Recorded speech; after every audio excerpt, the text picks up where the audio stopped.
On parle aujourd'hui de santé au travail, de bien-être, de sécurité. Nous sommes sur un chantier pharaonique, celui du PMC, Palais de la Musique et des Congrès de Strasbourg, avec Pierre Calas. C'est vous qui dirigez ce grand chantier. On est où là, Pierre, en fait, hein? Alors ici, nous sommes sur l'extension du PMC1. Donc, qui à terme sera la nouvelle salle de répétition de l'orchestre philharmonique de Strasbourg. Et ensuite, il y a effectivement toute une partie de restructuration, rénovation à l'intérieur même du palais existant. Est-ce que c'est un gros chantier pour votre groupe?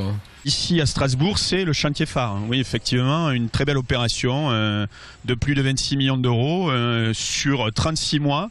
Donc pour nos compagnons et toutes nos équipes, c'est quelque chose d'emblématique. Ce qui nous amène aujourd'hui, Pierre, c'est cette opération que vous lancez. Ta sécurité, c'est aussi ma sécurité. Ça a quel objectif, hein? Alors l'objectif à atteindre, c'est le zéro accident.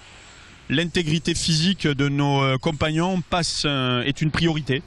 Et donc nous souhaitons effectivement atteindre un objectif suprême, à savoir le zéro accident sur toutes nos opérations. C'est des belles paroles, mais qu'est-ce qu'on fait concrètement? Écoutez, concrètement, depuis 2007 maintenant, nous sommes engagés dans cette voie et nous avons divisé par 4 nos accidents. Ce sont des choses concrètes. Effectivement, le matin, nos compagnons arrivent et s'échauffent. C'est une manière pour eux de mettre leur corps en action. Et de cette façon, ils arrivent sur leur poste de travail dans un état physique qui est parfait et qui leur permet de prendre la charge de travail toute la journée. Autre exemple, autre outil mis à disposition des salariés? En termes d'ergonomie, nous utilisons le béton autoplaçant qui permet d'éradiquer complètement la vibration.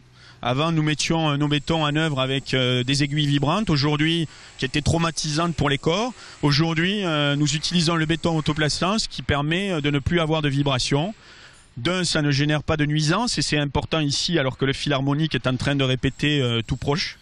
Et puis c'est important aussi pour nos compagnons qui trouvent un confort au niveau de leur santé physique. Ça veut dire que les personnes qui sont fraîchement embauchées sont formées, vous allez vous entraîner les gars, vous aurez tel et tel outil pour votre propre sécurité. Tout à fait. Alors il y a tous les matins ce qu'on appelle un quart d'heure de sécurité. Tous les jours.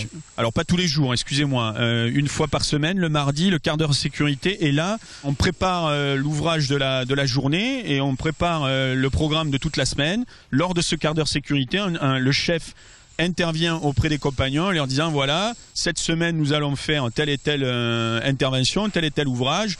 Je vous demande d'être vigilant sur telle et telle action en termes de sécurité, avec des thèmes qui sont travaillés et répétés pour que nos compagnons soient au top en matière de sécurité. Et ben voilà, bonne chance. Rendez-vous donc l'an prochain ou en 2016 pour faire un bilan de l'accidentologie. Mais voilà, ce sont des bons gestes qui petit à petit permettront d'avoir moins d'accidents.